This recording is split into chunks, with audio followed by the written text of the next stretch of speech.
Muito bom. Olá, pessoal, tudo bem? Tá, né? Aqui é o Frederico Porto, estou aqui com o Paulo Monteiro, meu amigo, filósofo e consultor de empresas, né? Prazer, Fred. Nós estamos aqui, né? Nós vamos, para quem não me conhece, eu sou médico, sou psiquiatra e nutrólogo, sou professor aqui na Fundação Dom Cabral, né? E tenho um trabalho também como consultoria, e o Paulo é filósofo. Se apresenta aí, Paulo, para o pessoal te conhecer. Eu sou consultor organizacional, tenho estudos de filosofia, sou professor na FGV e é um prazer estar aqui com meu grande amigo Fred para a gente conversar um pouquinho sobre esse momento de tantos desafios que a gente está vivendo. E Paulo também, Paulo, você tem quantos livros, Paulo, já? Eu tenho um que eu escrevi com um colega e outros dois que eu sou coautor.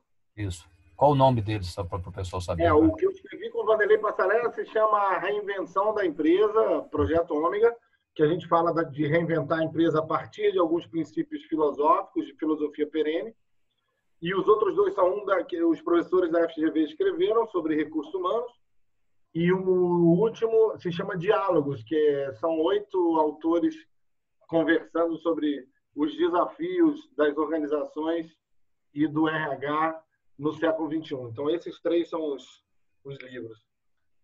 Muito bom, isso aí. Então, pessoal, todos valem a pena, tá bom? Muito bom. Então, Obrigado. Paulo, hoje a gente estava conversando, né, sobre a ideia de primeiro nós vamos fazer uma análise, né, epidemiológica, falar um pouquinho da economia, dos aspectos psíquicos, né, nesse momento de tensão, de pandemia, né, que todo mundo fica muito ansioso e tenso, né, não só pelo que está acontecendo, também porque a gente fica isolado, como se estivesse aprisionado mesmo. E vamos nortear isso, né, com a filosofia nessas questões das decisões éticas, né? Ou seja, como decidir, a vida tem preço, né? Que esse debate todo dia aparece, né? Ah, não, o que é morrer 5 mil, quanto não sei quantos passar fome? Que não é uma decisão difícil, complexa, né? Nesse caso. Eu queria só abrir para explicar a epidemia, né? Tem um vídeo onde eu falo isso, tá no LinkedIn, mostrando o seguinte, que sistemas complexos não reagem de forma linear. Eu vi vídeos de professores universitários brasileiros, médicos, desqualificando a epidemia. O grande problema desse vírus, para entender, é que ele contamina mais gente mais rápido. Chama R0. Ele contamina 2 vezes mais pessoas do que uma gripe comum. Isso parece pouco, mas exponencialmente isso é muita coisa. Isso significa você começar com 20 pacientes contaminados de gripe, 20 contaminados de corona, 12 semanas depois você tem 30 mil contaminados de corona e somente 466 contaminados de uma gripe comum. Então, esse é o efeito. E por causa disso, uma porcentagem dessas pessoas vão precisar de uma internação, de um leito, de um respirador.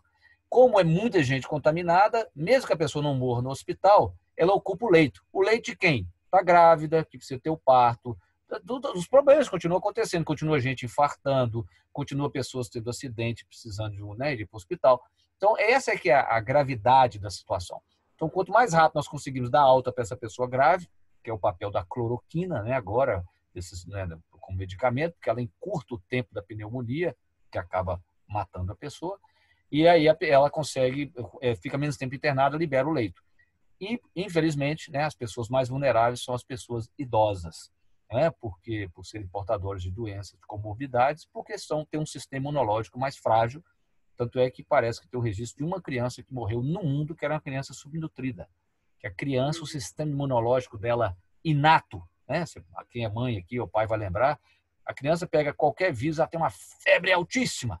Tanto é que o médico nunca sabe que vírus que a criança pegou, que é tudo, na criança são todos iguais. E ela vence o vírus. Então, esse sistema inato, à medida que a gente envelhece, vai ficando mais fraco e a gente só tem mais o sistema adquirido, que é o da memória.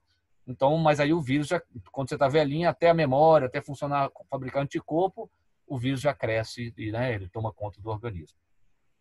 Então, e aí, Paulo, assim, esse é o aspecto, né, epidemiológico, né? Porque, o que você pensa? Aí vamos assim, o que é a sua perspectiva? Você que também está no Rio de Janeiro, eu estou aqui em Belo Horizonte, né? Como você percebe aí?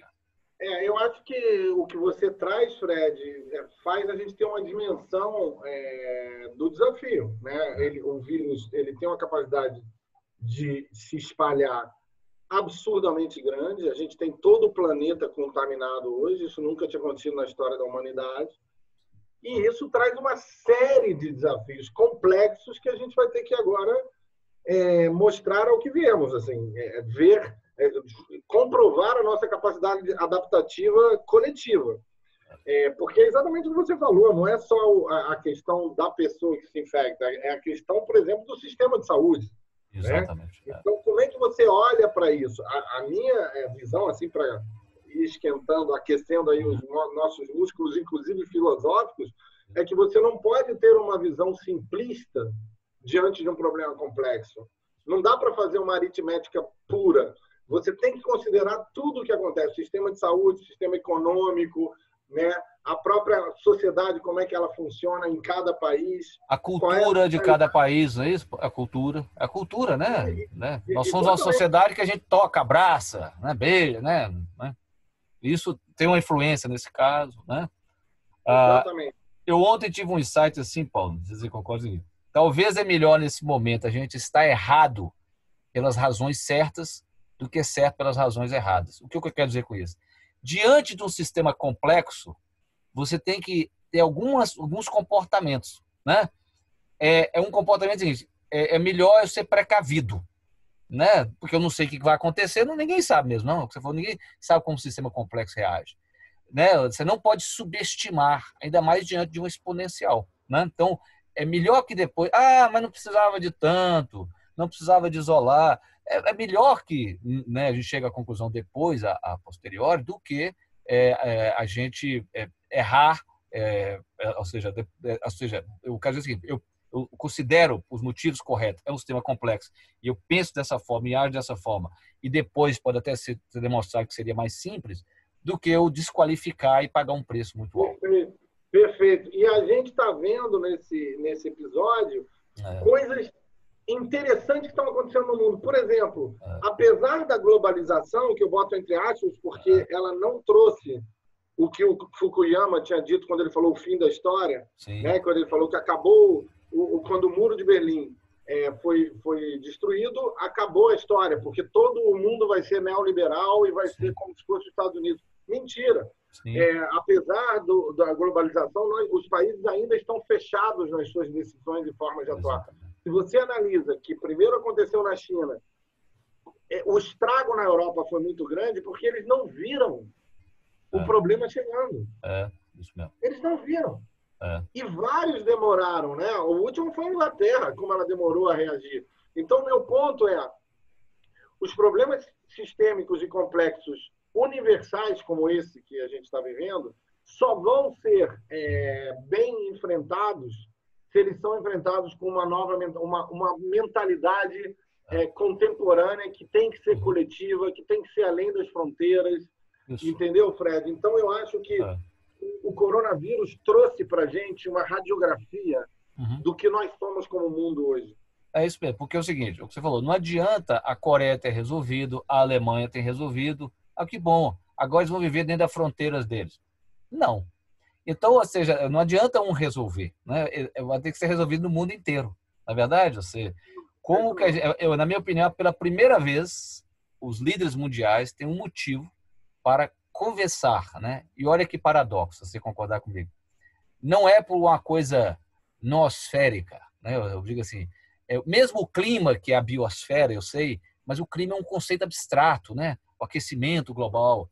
Não, é o bichinho mais primitivo da biosfera, né? Um vírus. Ele vai fazer com que o mundo tenha que conversar, tem que criar estratégias transnacionais, né? Pela primeira vez, né? É isso mesmo. Vou te dar um exemplo.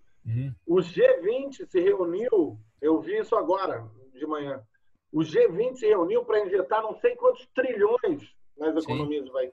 Isso. Eles se juntaram para, como grupo, pensar quanto eles iam injetar. Então, é exatamente o que você falou. Muito legal a sua imagem, Fred. Uma coisa microscópica sendo um provocador de uma discussão coletiva transnacional. Né? Então, é interessante essa imagem. Exatamente. E com isso, ou seja, é bem provável, eu digo que o que vai nascer depois, eu acredito, é alguma instituição, talvez internacional, que tenha um poder. Porque a ONU não tem poder, né? Mas vai ter uma instituição com poder, que você foi epidemiológico. Assim, surgiu na China, separa esse pessoal, vamos fazer isolamento vertical, pá, pá, pá. É o que o Bill Gates fala no TED dele, né? As ferramentas estão todas aí, elas só tem que ser integradas, né? Então, o Paulo já está imunizado, vamos fazer um soro do sangue do Paulo para injetar nas outras pessoas. Porque tá aí as ferramentas, né? Mas... Não, só fazer um comentário. Eu acho que eu concordo com o teu ponto conceitualmente. Eu acho que faz todo sentido, mas infelizmente ele ainda é um pouco utópico, porque se você pensar a ONU no pós-guerra foi criada exatamente para isso, para que a guerra não voltasse a acontecer. Só que o nível de consciência e de mentalidade dos países é o mesmo da guerra, ou seja, cada um olha o seu interesse. Então, o propósito da ONU é maravilhoso. Só que ela não é funcional porque o nível de consciência dos países é o mesmo, assim, ou praticamente o mesmo. Mas é o que você falou, porque a guerra pode ser local, agora a epidemia ela é mundial. Então a epidemia mobiliza por um egoísmo de cada país, né? Não estou dizendo que é por bondade, não. É por um egoísmo. Porque, tipo assim, se os somalianos estão brigando lá e se matando, se os caras do Sudão estão cortando o braço, não tem nada com isso, não. Que, aliás, né, Paulo? Deve ser o arrependimento da Europa nesse momento, porque os refugiados saíram todos da Síria para lá. E no fundo, o mundo estava assim, briga na Síria, deixa isso para lá, né? Esse é um bom ponto. Mas a epidemia, ela espalha, não tem jeito, porque não tem, né? Você não tem como segurar num lugar, né? É isso mesmo. Não, o teu ponto é muito bom. Agora, eu queria também te trazer para o nosso bate-bola, Fred, uma questão que nós dois gostamos muito, que é a gestão da ambiguidade ou a gestão da polaridade. Né? Isso. A gente está vendo, Fred, no nosso país, eu acho que no mundo inteiro, mas no nosso país, o retrato da polarização. É impressionante como o Brasil está polarizado. Então, agora, a nossa polarização é os que se dizem humanistas, primeiro a vida, e os que se dizem ultraliberais. Liberais econômicos. Os outros chamam eles de ultraliberais, que é economia. Quando, na verdade, os dois extremos caem no downside, né, Fred?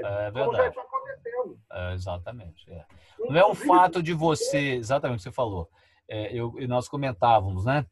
Para defender a perspectiva que, né, vai morrer mais gente, né, de desemprego do que pela doença, o indivíduo, qual que é a tendência? Que é um erro.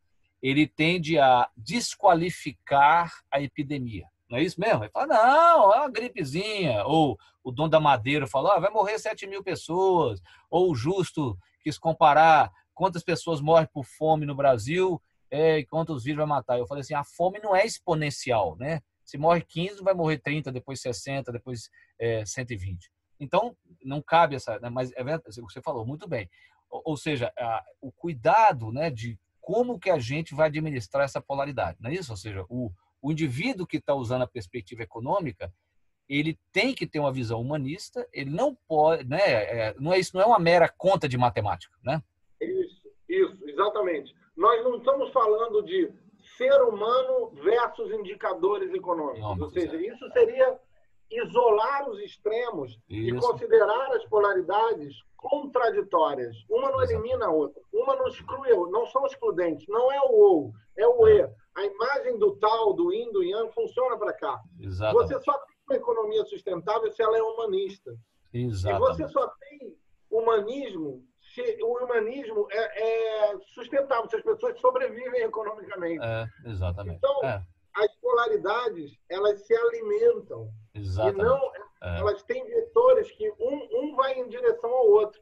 Então, nós temos que buscar formas da espécie do Homo sapiens se manter no planeta, ao mesmo tempo que ele minimamente é saudável. Sim. Se você olhar para os números, Fred, eles são assustadores. 80% dos entrevistados autônomos, acho que no Rio, falaram, ou não sei se no Brasil, isso aí depois a gente confirma, falaram que eles, mais de um mês, eles passariam fome. Não, Paulo, eu não sei se você viu, vamos extrapolar. Nos Estados Unidos, o JP Morgan fez um gráfico, você viu? Por segmentos. Você vê, eu vou te mandar. É uma coisa impressionante. O capital de giro é o seguinte, o fluxo de caixa. O negócio que mais dura é real estate, que é imobiliário, são 47 dias. Um restaurante quebra, se eu não me engano, em 21 dias. Ele só tem fluxo de caixa. Isso nos Estados Unidos.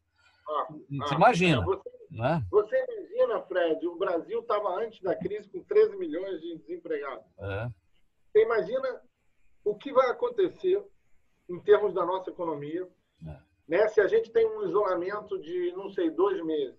Então, isso é um fato. Agora, por outro lado, e concomitantemente, nós temos um vírus com uma capacidade exponencial de contaminação. Então, isso não pode ser deixado de lado. Exatamente. Então, o caminho é o caminho do meio, que não é fácil, mas é o caminho do meio, na minha visão. O que você falou, provavelmente você vai ter que ir soltando serviços essenciais gradativamente e dando apoio social, né? Olha que paradoxo, Paulo, né? Um governo liberal, né? Que bom que o Brasil tem um governo liberal depois de tantos anos. Ele vai ter que entender o papel da rede de suporte social de um governo mais socialista, mais de esquerda, né?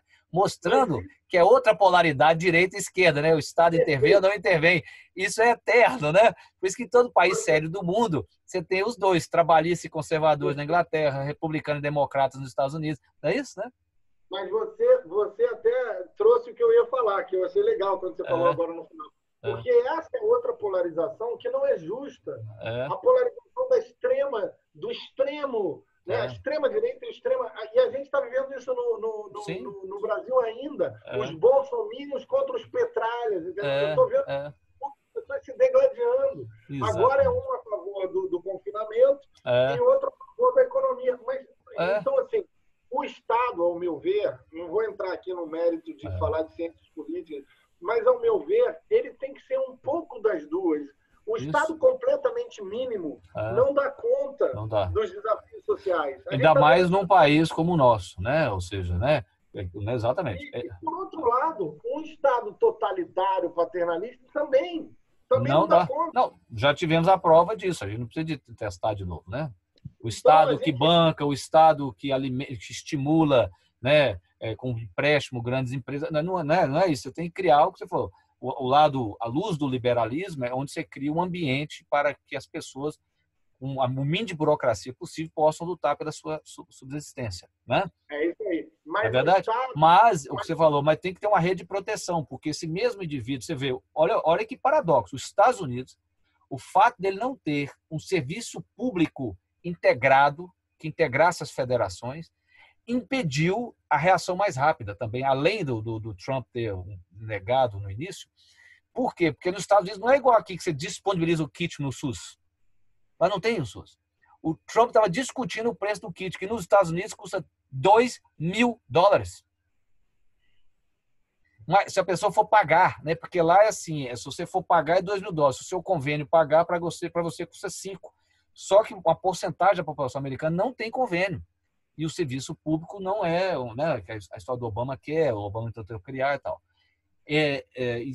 Olha que inacreditável, talvez mostrando assim, como que esses paradoxos, né? Não é à toa que na Inglaterra o serviço público, a saúde é público. Eu não estou defendendo, estou dizendo que são coisas complexas, que cada lugar funciona de um jeito. Não é um extremo que é a resposta. Né? É isso aí, você tem a social-democracia, a boa, né? Não essa populista, mas a social-democracia dos países mais do norte da Europa, é isso. Ou seja, se o Estado não tem uma mínima responsabilidade de garantir algumas coisas do país, então para que é o Estado?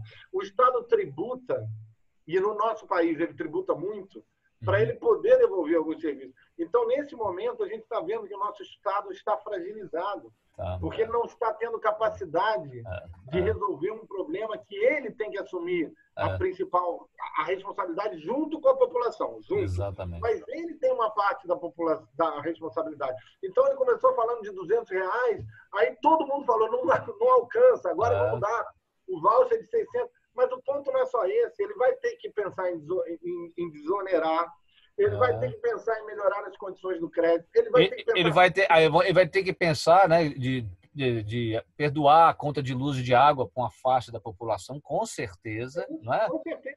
E aí a gente não está falando de socialismo versus liberalismo, de novo.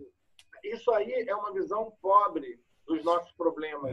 Eu tive um amigo que falou uma coisa muito interessante, muito interessante. Ele falou assim, eu imagino o conflito na mente do Paulo Guedes, né, que é um empresário, né, um homem onde o fluxo de caixa tem que ser positivo. como é que ele vai entender, né, que o governo americano, o Federal Reserve, liberou 2 trilhões de dólares, mandou 300 bi para o Brasil?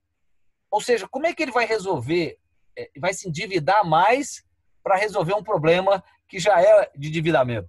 Ou seja, isso é um paradoxo. Essa é a diferença de um ministro da economia para um empresário que cuida do fluxo de caixa. Não é? Né? Porque esse empresário ele tem que fazer o caixa ficar positivo. O ministro da economia nem sempre tem dívidas de países que são eternas. Né? O país deve, ele rola a dívida eternamente, né? Até um ponto que você pode ter uma ruptura. Mas a diferença de paradigma é muito grande. Né? De novo, é o que a gente começou falando na nossa conversa. Os desafios complexos não podem ser reduzidos a subtemas.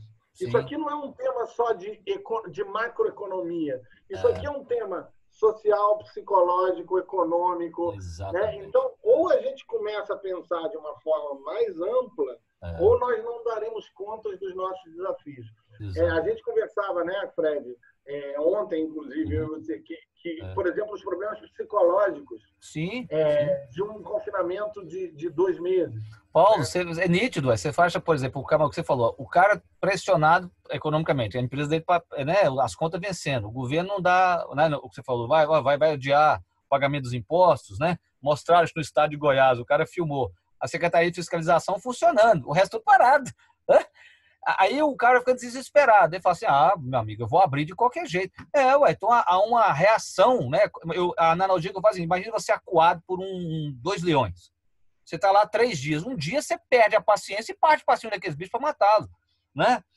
Então é o que você falou, o desespero, o pânico, a pressão, né, de estar isolado, né, de um povo que é da nossa natureza ser relacional, né? Se a gente fosse anglo-saxão, talvez se isolasse com mais facilidade. Mas, né, então, isso é difícil. Né? Então, eu acho, Fred, exatamente nessa tua linha, que a gente precisa trazer um direcionamento estratégico para esse desafio. Estratégico é o seguinte, também conversávamos isso. Estatística, 9 de cada 10 infectados no Brasil são idosos. Então, peraí. Então, não dá para a gente falar de ou confinamento ou não confinamento sem considerar uma estatística. Né? Então, como é que a gente faz um processo gradual, né, de abertura econômica para o país não parar, considerando essa estatística? Né? Como é que você faz uma comunicação mais severa e assertiva com os idosos do que em relação aos jovens? E aí comenta, que eu acho legal você comentar aqui, que você estava me falando de um confinamento, do problema intra-domiciliar. Sim, claro. Porque as pessoas têm que entender que o confinamento ele fez o seguinte, né? O isolamento social. O que ele faz? Ele tira a contaminação comunitária, mas ele joga para a contaminação intradomiciliar. Então, é claro, vamos supor que eu esteja contaminado, eu estivesse contaminado. Se eu pudesse circular pela cidade, eu ia contaminar 30, 40, 50 pessoas, sei lá, vamos supor. Agora, como eu estou dentro de casa, eu contamino a minha esposa, meus filhos, né? Então, nós 4 ficamos contaminados. Tá bom, nós contaminamos. Só que você tem que esperar um tempo para a doença passar, para que eu não seja um agente transmissor mais, aí eu poder sair. Porque senão eu estou simplesmente multiplicando o número de agentes transmissores. Tá certo? Né? Eu contaminei mais 4, agora nós somos 4 transmissores saindo. Perfeito? Então todo confinamento, só sai um. Só sai um. Porque, né? Aí tá bom, e contaminou, beleza, agora já tem mais gente imunizada. Aí a gente sai para poder contaminar os demais, né? Porque a solução final é quando 70% tiver tido contato com o vírus. Né? Essa que é a solução final. Né? Que foi a tentativa da Inglaterra de tentar fazer isso na bruta e recuou porque viu que não daria conta. Né? É isso aí. Né? Por isso que eu acho que a discussão não pode ser absolutista. Lockdown ou não lockdown. Não eu acho interessante para a discussão esse ponto do vertical, do isolamento vertical. Acho que precisa ser considerado. E aí, Paulo, ontem eu respondi para um seguidor meu, é o que você puder fazer. Fala assim, eu moro com meu pai idoso. É o que vocês puderem fazer, né? O maior cuidado possível com ele. Coloque ele num quarto, vocês usam máscara, o que cada um puder, o melhor que a gente puder fazer. Ninguém aqui é médico, isso aqui a casa não é uma UTI, mas, né, que tipo de isolamento nós vamos poder fazer vertical, dentro das nossas limitações, né? Porque é o que você falou, ou seja, com o menor custo de vidas possíveis, para não ter essa discussão, não vou soltar a manada, né? Não, é o menor custo possível de vidas, né? É isso, Fred, que a gente está chamando aqui na nossa conversa agora de um approach estratégico, onde você traz a população e fala, pessoal, vamos lá, está todo mundo nesse mesmo barco? Vamos construir uma forma mais inteligente de reagir. Não é essa discussão que agora virou politizada, de lockdown ou não lockdown. Vamos lá, gente, as estatísticas são essas. Vamos gradualmente. A questão do comércio. Ok, restaurante agora é arriscado. Então, eu acho correto o que eles fizeram. Fecha os restaurantes e eles vão trabalhar com delivery por um mês. E eles estão trabalhando com delivery.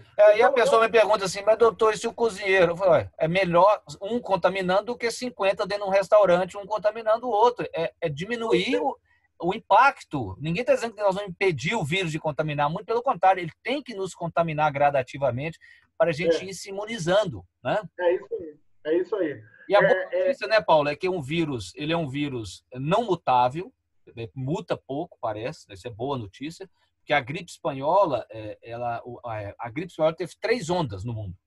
O vírus, ela circulou 3 vezes no planeta, provavelmente porque ele sofreu 3 mutações. Não é o caso desse. Esse é um vírus pé duro, assim, ele é um filé de NRA com a membrana lipoproteica, então se você passar álcool, ele morre no sol, então assim, ele morre com facilidade. Então, mais fácil de desenvolver uma vacina, ou seja, vai surgir nos próximos 8 meses, provavelmente, porque vai ser testada mais rápido. Né? Você já tem 60 drogas em testes. Então, mas é o que você falou, até o momento é esse, é uma questão de hábitos mesmo. E essa decisão econômica que é, né, a mais difícil. E chamar o país para a decisão. Isso. Chamar o país, falar, vamos juntos buscar caminho. Isso não está sendo feito. Não. A única coisa que estão falando é fiquem em casa ou não fiquem, né? Fiquem em casa. O outro fala, não, isso é um vírusinho. Gente, o nível da nossa discussão é precário. É verdade. Né? Nós que gostamos, né, Fred, dos níveis de consciência e tal, isso. a gente está num nível de consciência como um país muito básico. Muito baixo. Ou seja, no meio de uma guerra, nós estamos discutindo política. É isso. Exatamente. Então, no meio de uma guerra, você está discutindo política. Pô, é no meio de uma guerra, pô. Né? É isso mesmo. Isso mesmo.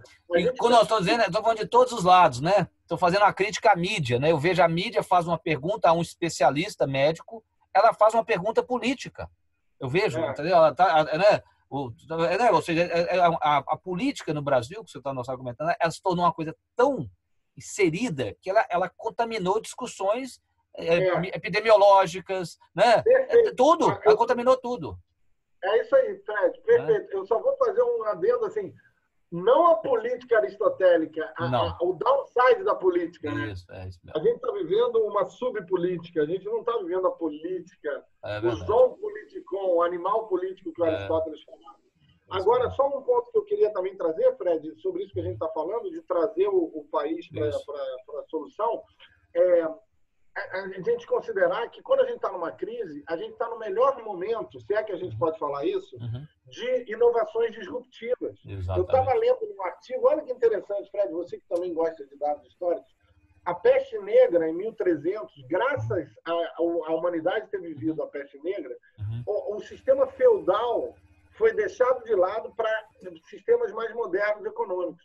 Então, a gente está vivendo num momento que a gente precisa olhar para isso com certo distanciamento e começar a se reinventar com soluções muito mais colaborativas. Isso. Trazer mais a tecnologia. Paulo, muito bom você tocar nisso, porque você vê, foi o sistema social que foi mudado, não é isso? Eu conversava com um amigo meu, Décio, ele contou o seguinte, que toda grande inovação humana ela só vê após uma mudança social. Então, por exemplo, o concreto ele já existia desde os romanos, desde os egípcios, mas o uso do concreto armado, que já tinha, ele passou a ser usado mesmo quando você teve uma revolução social em que as pessoas puderam adquirir a própria moradia. E justificou você construir em maior número. Então, é o que você falou. Então, a revolução social ela vem primeiro, porque aí a tecnologia ela fica aí parada esperando alguém adotá-la. E o movimento social é a justificativa. Então, como você falou, provavelmente o impacto social, né, na nossa consciência dessa epidemia vai fazer com que muitas tecnologias para o bem coletivo sejam usadas a partir de agora. É isso mesmo. Eu estou vendo como, né, eu como professor, o grupo de professores da FGV, como está todo mundo empolvorado, todo mundo, caramba, a gente precisa fazer curso online, agora as aulas vão ser à distância. Bem-vindo ao mundo contemporâneo. A gente tem que encarar isso, né? E se reinventar. Ô Paulo, nós estamos faltando 3 minutinhos para acabar, então eu já vou adiantar para o pessoal que nós vamos disponibilizar, né? Eu vou subir no meu YouTube, se você tiver o YouTube também você pode subir, mas de qualquer jeito subir nos dois, e a gente coloca um link no meu LinkedIn, também no seu LinkedIn, de maneira que as pessoas possam assistir, né? Faremos outras conversas dessas, né, no decorrer dos dias, vamos ver se a gente marca uma a cada 3, 4 dias, a gente vai trocando ideias do que está acontecendo, né?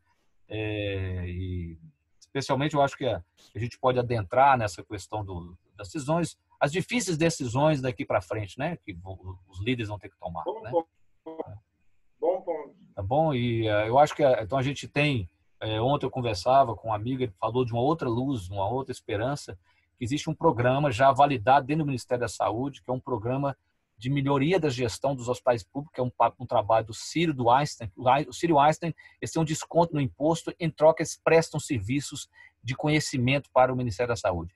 E eles criaram um programa de Lean, que em todo lugar que foi aplicado no Brasil, melhorou em 40% o fluxo de trabalho dentro de hospitais. Tem fotografias assim impressionantes, aquele hospital lotado, com os mesmos recursos, tudo fluindo. Impressionante. Olha só, Fred. Lindo.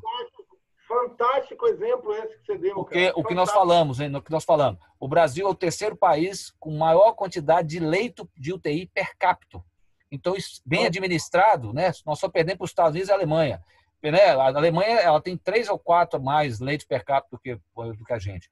E isso, bem gerenciado, vai ser muito importante, né, daqui para frente. Né? Muito legal esse exemplo. A gente tem que contar mais esses exemplos. Vamos fazer isso. Né? Eu posso achar o link do trabalho, vou pedir ao Décio e vou pegar o programa e a gente coloca no link embaixo, né, no nosso, onde a live estiver. Tá? Faz isso. Muito bom. Se você quiser dar o fechamento, então, pode ficar à vontade. Eu queria só dizer o seguinte, pessoal, vamos buscar dentro de toda essa problemática, estar serenos e olhar com certo distanciamento para tudo isso. E não ficar só pensando se a gente pode ou não pode sair de casa. Eu acho que essa é uma questão. Vamos olhar para dentro de nós e ver qual é o espaço de reinvenção que nós temos individualmente e coletivamente. Essa seria a minha mensagem final. Muito bom. Então tá bom, Paulo, e vamos nos falando, fazer mais outras dessas aqui. A conversa, como sempre, é muito boa. Alô, meu amigo. Abraço. Tchau, tchau.